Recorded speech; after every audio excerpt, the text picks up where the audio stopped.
Au nom des élus du groupe Lyon en commun, je souhaite m'exprimer sur le contexte électoral que nous venons de vivre. L'élection présidentielle est toujours sous la Ve République un moment démocratique révélateur. Malgré une forte abstention, 18% au premier tour et 24% au deuxième, l'ensemble des forces de gauche sur la ville de Lyon a recueilli 34,97% au premier tour, contre 25,69% pour Emmanuel Macron et 7,26% pour Marine Le Pen.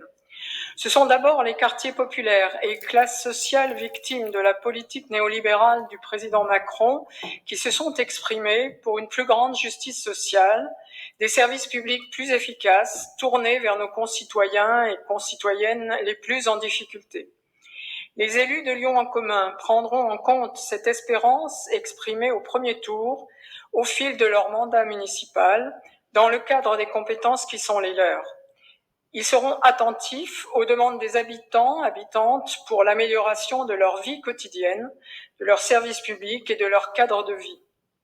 Dans une république démocratique, laïque et sociale, l'échelon municipal est fondamental dans l'articulation des aspirations des habitants avec les politiques publiques nationales, pour les accompagner quand elles leur sont favorables ou les combattre dans le cas contraire.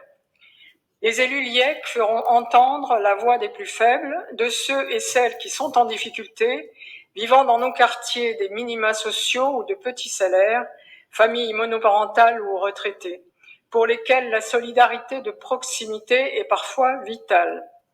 Enfin, les élus de Lyon en commun seront à l'écoute avec les institutions concernées d'une jeunesse mise en difficulté par la crise sanitaire, qui aspire à retrouver l'espoir d'un parcours d'études et de formation professionnelle cohérent dans une ville favorisant les choix de chaque citoyen dans le cadre de l'intérêt général.